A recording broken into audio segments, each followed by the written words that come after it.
RBI Grade B 2023, the dream of many aspirants.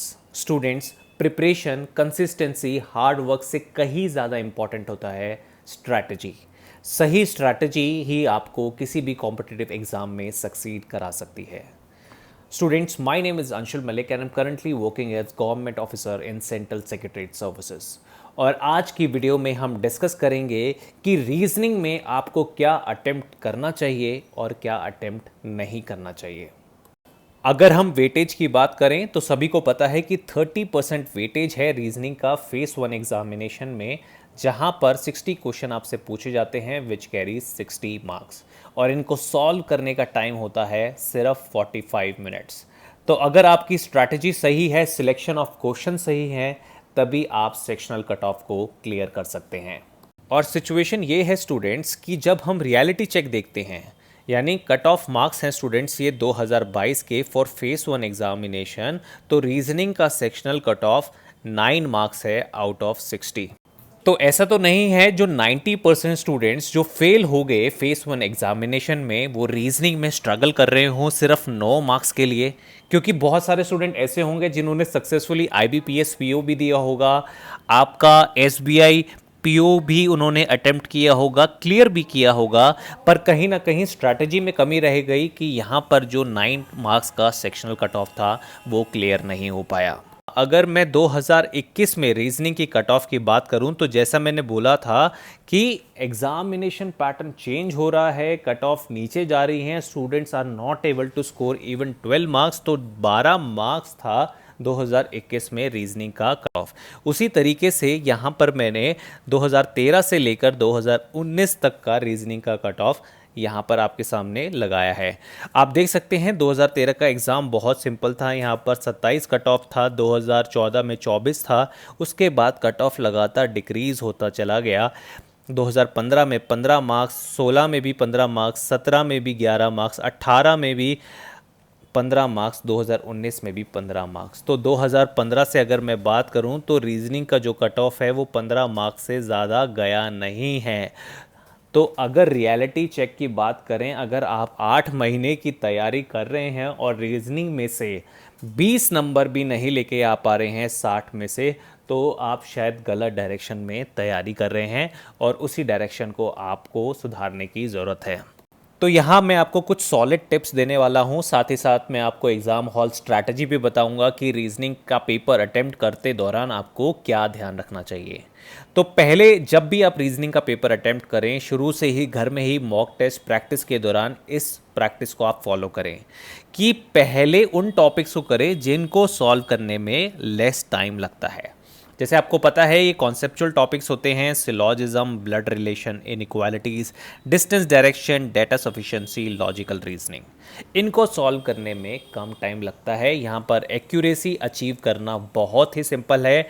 तो जब भी आप घर में प्रैक्टिस करें तो इन कॉन्सेप्चुअल टॉपिक्स पे ज़्यादा फोकस करें।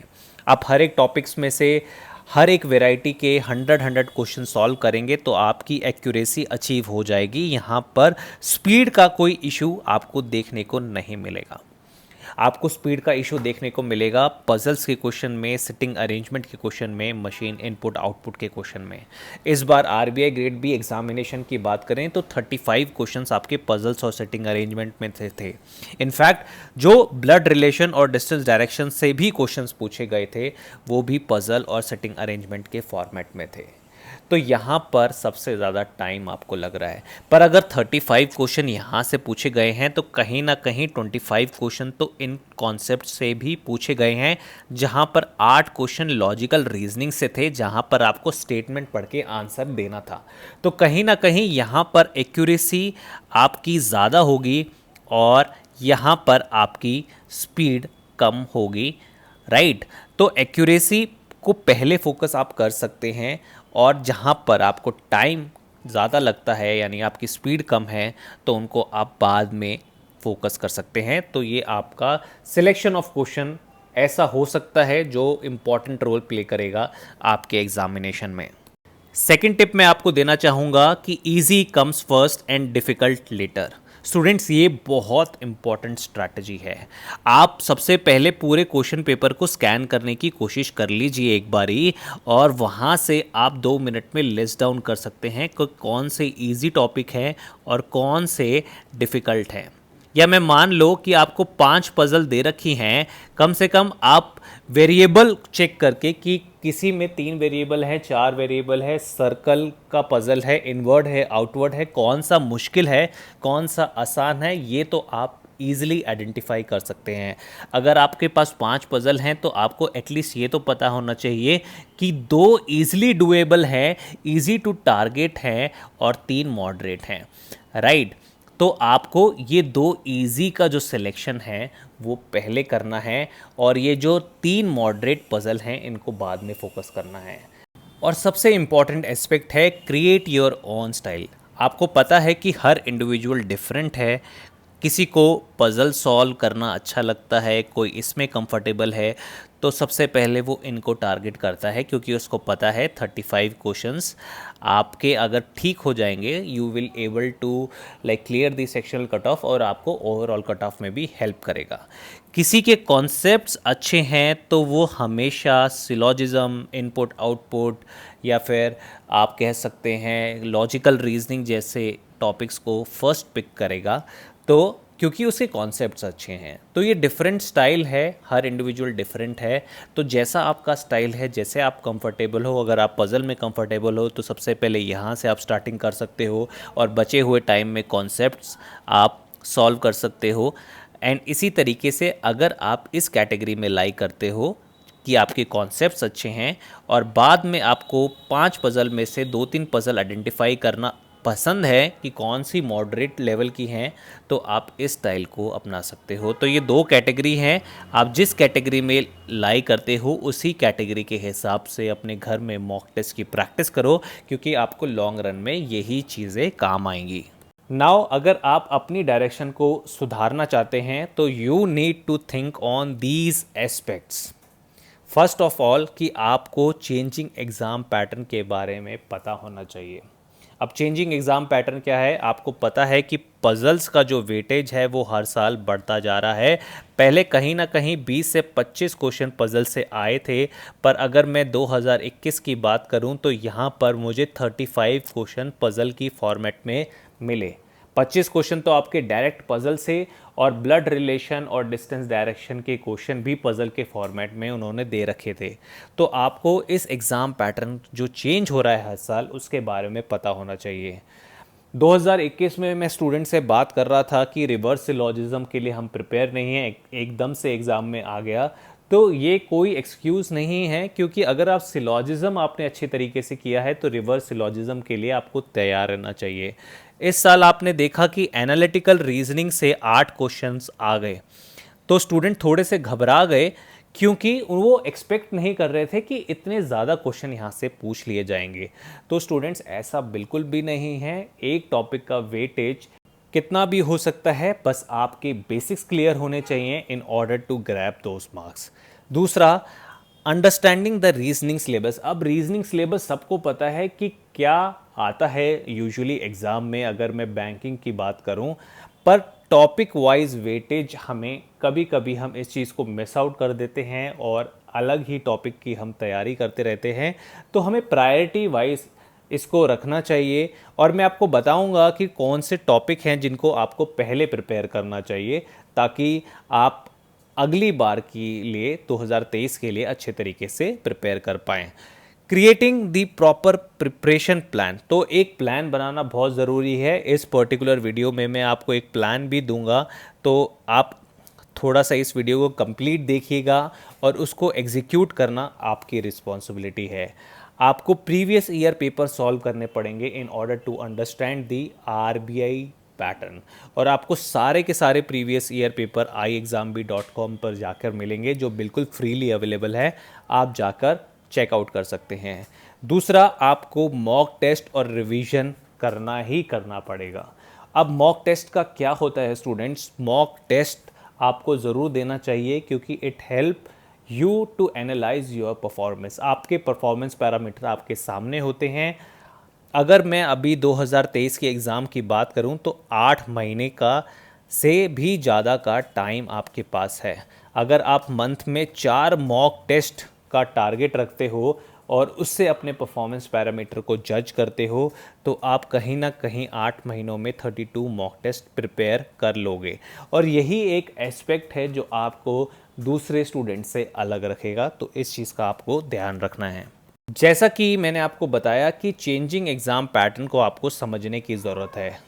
आपको पता है कि पज़ल और सिटिंग अरेंजमेंट का जो वेटेज है वो हर साल बढ़ता जा रहा है। यहाँ से 35 क्वेश्चंस पूछे गए हैं। हालांकि पिछले साल के एग्ज़ाम में 20 क्वेश्चंस या 25 क्वेश्चंस ही पूछे जाते थे, पर इसका अगर वेटेज बढ़ रहा है तो आपको यहाँ पर ज़्यादा फोकस करने की ज़रूरत है। दूसरा, एनालिटिकल रीजनिंग। बहुत सारे स्टूडेंट्स का वीक पॉइंट एनालिटिकल रीजनिंग है और ये समझ में आ चुका है जो भी पेपर सेट कर रहा है। और यहाँ पर डिफरेंशिएट करने के लिए आपसे मैक्सिमम क्वेश्चन एनालिटिकल रीजनिंग से पूछे जा रहे हैं, चाहे वो स्टेटमेंट अजम्पशन हो, कंक्लूजन हो, आर्ग्यूमेंट हो, कोर्स ऑफ एक्शन हो। दूसरा, कंसेप्चुअल टॉपिक्स का जो वेटेज है वो हर साल घटता जा रहा है और यहाँ से भी अगर क्वेश्चंस वो पूछ रहे हैं तो आपको पज़ल फॉर्मेट में वो क्वेश्चंस दे रहे हैं, तो आपका जो मैक्सिमम तैयारी का टाइम होना चाहिए वो इस पे फोकस्ड होना चाहिए। क्योंकि कॉन्सेप्चुअल टॉपिक तो गिनती के ही हैं, 8-10 टॉपिक हैं, आपको वो रिवाइज करने हैं, जैसे coding, decoding, input output, syllogism, reverse syllogism, ranking, common sense reasoning से कभी वो क्वेश्चंस पूछ लेगा, एसेक्ट्रा एंड एसेक्ट्रा। अब मैं टॉपिक वाइज वेटेज की बात करूं तो मैं आपको बता दूं कि आपको अगर सिटिंग अरेंजमेंट या पज़ल के क्वेश्चन करने भी हैं तो किस टाइप के करने हैं। तो सबसे पहले मैं बताऊंगा अनसर्टेन नंबर ऑफ पर्सन का जो सिटिंग अरेंजमेंट है, ये क्वेश्चन 2021 में भी आपसे पूछा गया था, तो इस लेवल के क्वेश्चन की आपको प्रैक्टिस करनी है। यहाँ मैं आपको बताना चाहूँगा कि सिटिंग अरेंजमेंट पे जो क्वेश्चन आ रहे हैं वो इनवर्ड और आउटवर्ड डायरेक्शन दोनों पे आ रहे हैं, ठीक है। तो इस तरीके के क्वेश्चन की आप प्रैक्टिस करें घर में। दूसरा, floor and flat based puzzle देखा गया था विथ 3 वेरिएबल्स, तो इसको आप प्रिपेयर करें क्योंकि यही सेम क्वेश्चन 2021 के एग्ज़ाम में भी पूछा गया था। तो फ्लोर बेस्ड और फ्लैट बेस्ड पजल बहुत इंपॉर्टेंट है। शेड्यूलिंग पजल पूछा जाएगा आपसे, बॉक्स बेस्ड पजल पूछा जाएगा एंड ईयर बेस्ड पजल आपसे पूछा जाएगा। तो ये मैंने आपको टॉपिक वाइज वेटेज दे दिया कि पज़ल में से कौन कौन से आए थे। तो ये टोटल क्वेश्चन जो आपका वेटेज बना वो 25 मार्क्स का बना। और यहाँ से अगर आप देखो कि डिस्टेंस डायरेक्शन की अगर मैं बात करूँ उस पे भी सिटिंग अरेंजमेंट आपसे पूछा गया था और ब्लड रिलेशन से भी आपसे एक पज़ल की फॉर्मेट में क्वेश्चन पूछा गया था। तो यहाँ से अगर मैं वेटेज लगाऊँ पज़ल्स का टोटल तो 35 क्वेश्चन का वेटेज सिर्फ पज़ल से ही है। अभी हमारे कॉन्सेप्चुअल टॉपिक्स कितने बच गए, आप you can count on hands. Syllogism, दूसरा आपका word based arrangement, machine input output, analytical reasoning, coding decoding और डेटा सफिशिएंसी। तो आपको ये सब टॉपिक करने की ज़रूरत है। पज़ल के अलावा कॉन्सेप्चुअल टॉपिक सिर्फ 6-7 ही बच जाते हैं रीजनिंग में। तो रीजनिंग में आपको इतना टाइम क्यों लग रहा है, क्यों आप 9 मार्क्स भी स्कोर नहीं कर पा रहे, तो कहीं ना कहीं ये आपकी स्ट्रैटेजी में ही कमी है। तो आपको एक प्रॉपर स्टडी प्लान बनाना पड़ेगा और उसको एग्जीक्यूट करना पड़ेगा। अब मैंने आपके लिए एक डमी स्टडी प्लान बनाया है फ्रॉम डे 1 टू डे 16। मान लो हर किसी की अवेलेबिलिटी अलग अलग हो सकती है, कोई 2 घंटा दे सकता है, कोई 4 घंटा दे सकता है, कोई वर्किंग है तो शायद वीकेंड्स पे टाइम दे सकता है। पर जब भी आप तैयारी करें तो एक कंसिस्टेंट लेवल पर तैयारी करें। आपकी तैयारी या आपका डे 2 भागों में होना चाहिए, टास्क 1 या टास्क 2, जहाँ पर आप हर रोज़ ऑल्टरनेट डे पे 2 पज़ल और 2 सिटिंग अरेंजमेंट तो सॉल्व कर ही रहे हो, राइट। ये टास्क आपको डेली करना है क्योंकि आपको पता है कि more than 60% of the paper reasoning का यहाँ पज़ल और सिटिंग अरेंजमेंट में से ही आएगा। तो हर रोज़ आपको 2 पज़ल और 2 सिटिंग अरेंजमेंट तो सॉल्व करने ही हैं ऑल्टरनेट डेज पर। उसके साथ आपको एक टारगेट बनाना है कि एक हफ्ते में मैं कोई भी एक कॉन्सेप्चुअल टॉपिक टारगेट कर लूँ।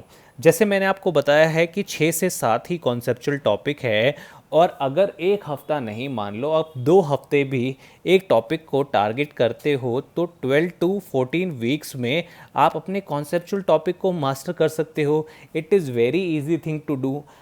12 से 14 हफ्तों में, यानी 3 महीने में अगर आपका रीजनिंग प्रिपेयर हो रहा है, which constitute your total 30% of your paper, तो यहाँ पर बुराई क्या है? अगर आप 2 हफ्ते में भी एक कॉन्सेप्चुअल टॉपिक को टारगेट नहीं कर पा रहे हो, तो ये कहीं ना कहीं आपके प्लान में, आपके स्टडी प्लान में कमी है और आप उसको ढंग से एग्जीक्यूट नहीं कर रहे हो। जैसा कि मैंने आपको बताया कि आपको प्रीवियस ईयर पेपर देना बहुत ज़रूरी है, क्योंकि यही आपको रियलिटी चेक देगा कि किस तरीके क्वेश्चन एग्ज़ाम में पूछे जाते हैं। तो हमने अपनी वेबसाइट पर 2022 का भी प्रीवियस ईयर पेपर अपलोड कर दिया है। ये शिफ्ट 1 का पेपर है, तो आप इसे जाकर ज़रूर अटेम्प्ट करें। शिफ्ट 2 के पेपर को भी हम जल्दी अपलोड कर देंगे।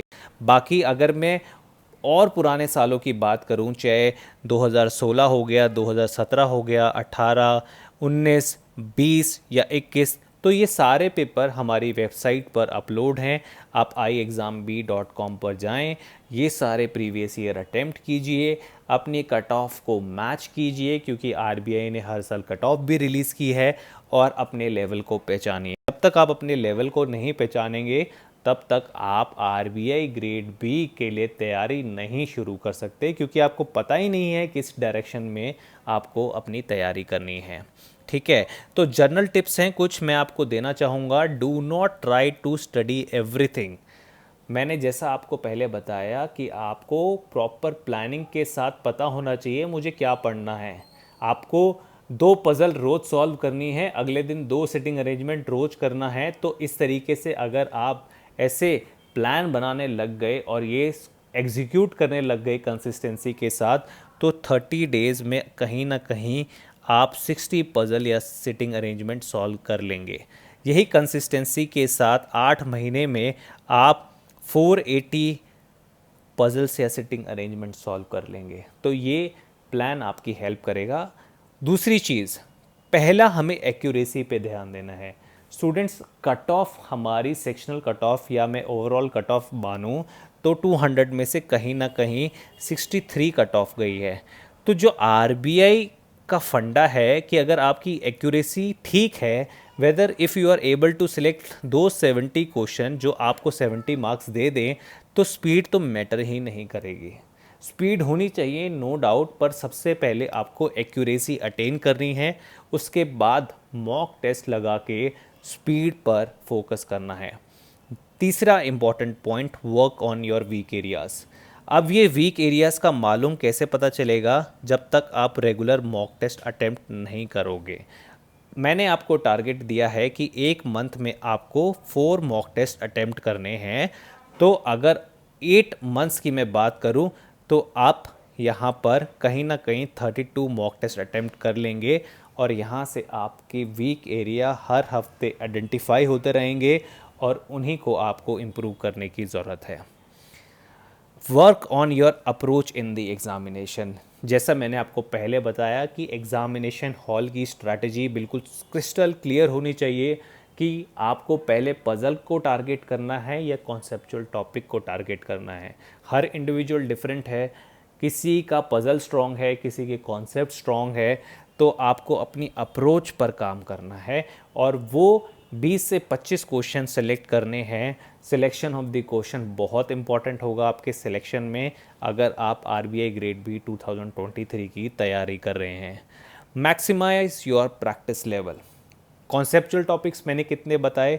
6 से 7 कॉन्सेप्चुअल टॉपिक हैं जो आपको 2 वीक में टारगेट करने हैं। अब इसके लिए टाइम आपको कितना लगेगा? 12 से 14 वीक। अब अगर 2 हफ्ते में आप एक कॉन्सेप्चुअल टॉपिक को टारगेट कर रहे हैं, तो मैं आपको टास्क देता हूं कि हर कॉन्सेप्चुअल टॉपिक से आप 200 क्वेश्चंस प्रैक्टिस करेंगे, तभी आपका वो कॉन्सेप्चुअल टॉपिक अच्छी तरीके से प्रिपेयर हो जाएगा। Last point, choose your resource wisely. अब ये आपको डिसाइड करना है कि आपको कहाँ से गाइडेंस लेनी है, कहाँ से कोचिंग लेनी है, किस मेंटर से बात करनी है, कौन सी बुक को फॉलो करना है। तो ये रिसोर्स जो अपना चूज़ करें वो बहुत सोच समझ कर करें। स्टूडेंट्स, ये कुछ रिज़ल्ट हैं आरबीआई ग्रेड बी 2021 के जो मैं आप लोगों से शेयर करना चाहूँगा। हमने टाइम्स ऑफ इंडिया में भी इसको पब्लिश किया था कि 257 में से 116 सिलेक्शन आई एग्ज़ाम बी में से थे। उसी तरीके से सेबी की बात करें तो 134 में से 34 सिलेक्शन आई एग्ज़ाम बी में से थे। और इनका सारा क्रेडिट मैं डिफरेंट फैकल्टी मेंबर्स को देना चाहूँगा, क्योंकि यहाँ पर हर रोज़ लाइव क्लासेस कंडक्ट की जाती हैं, स्टूडेंट्स को प्रॉपर हैंड होल्डिंग दी जाती है, प्रॉपर मेंटरशिप दिया जाता है, तभी ऐसा सिलेक्शन हम अचीव कर पाते हैं। Also if you want to prepare 50% faster for RBI grade B 2023 exam, you can join I exam B. Students, हम इसलिए ऐसा बोल रहे हैं क्योंकि यहाँ पर आपको क्रिस्प नोट्स दिए जाते हैं, current affairs you can freely download from our website, weekly Bpedia, daily Bpedia, monthly Bpedia के फॉर्मेट में, lot of quiz and previous year papers are there and you can create your own test. So if you want to prepare with us, you can join I exam B.